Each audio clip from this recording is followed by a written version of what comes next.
ദരിദ്രരെ നിങ്ങൾ ഭാഗ്യവാന്മാർ, നിങ്ങൾക്കുള്ളതാണ് ദൈവരാജ്യം.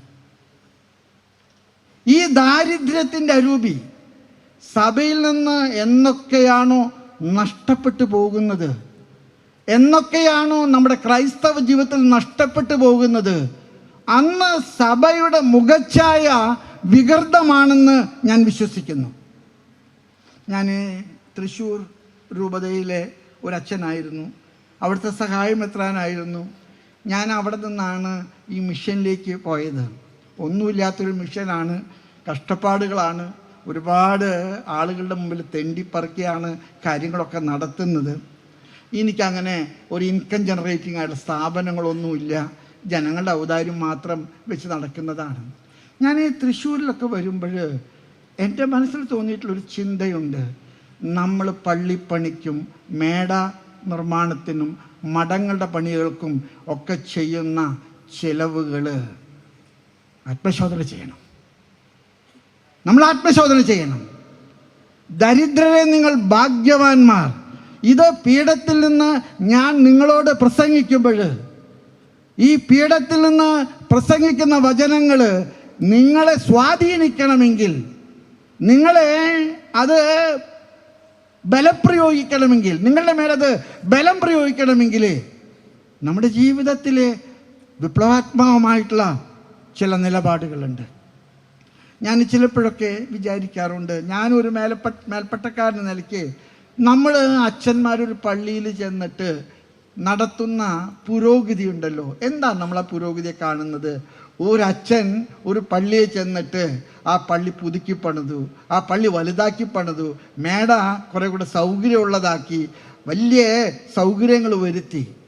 പക്ഷെ ആ പ്രദേശത്ത് തലചായ്ക്കാൻ ഇടവില്ലാത്ത ഒരാളെക്കുറിച്ചും നമ്മൾ ഒരിക്കലെങ്കിലും സംസാരിക്കാറില്ല. അങ്ങനെ സംസാരിക്കാനുള്ള വിപ്ലവത്തിൻ്റെ തീട്ടൂരമാണ് കർത്താവിൻ്റെ അഷ്ടസൗഭാഗ്യങ്ങൾ. ഒന്നാമത്തേത്, ദരിദ്രരെ നിങ്ങൾ ഭാഗ്യവാന്മാർ, ദൈവരാജ്യം നിങ്ങളുടേതാണ്. ഈ ദാരിദ്ര്യത്തിൽ ജീവിക്കുന്ന അവൻ്റെ കയ്യിലുള്ള ഈ ദാരിദ്ര്യത്തിൻ്റെ ടിക്കറ്റാണ് സ്വർഗരാജ്യത്തിൻ്റെ തീട്ടൂരം. ഞാൻ അനുഭവിക്കുന്ന അവശത, ഞാൻ അനുഭവിക്കുന്ന സംഘർഷം, ഞാൻ അനുഭവിക്കുന്ന ഞെരുക്കം ഉണ്ടല്ലോ, ആ ഞെരുക്കം സ്വർഗരാജ്യത്തിൻ്റെ പ്രസവവേദനയാണ്.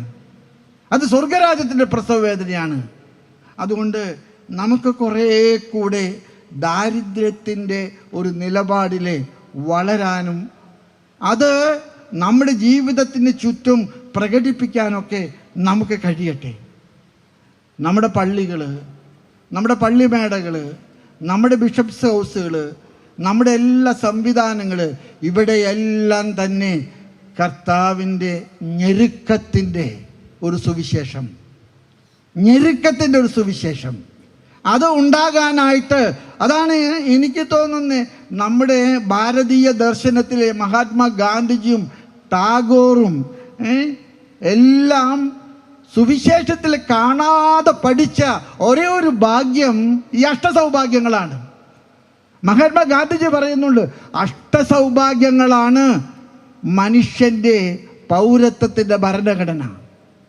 അതുകൊണ്ട് നമുക്ക് കുറേ കൂടെ മനുഷ്യരോട് ആഭിമുഖ്യമുള്ളവരായിരിക്കണമെങ്കിൽ നമുക്ക് ആവശ്യമില്ലാത്തതൊക്കെ തന്നെ വേണ്ടെന്ന് വയ്ക്കാനുള്ള ഒരു കഴിവ് നമുക്ക് ഉണ്ടാകണം. നമുക്ക് ആവശ്യമില്ലാത്തതൊക്കെ നമുക്ക് വേണ്ടെന്ന് വയ്ക്കാനുള്ള ഒരു കഴിവ് നമുക്കുണ്ടാകാനായിട്ട് നമ്മൾ പ്രാർത്ഥിക്കണം.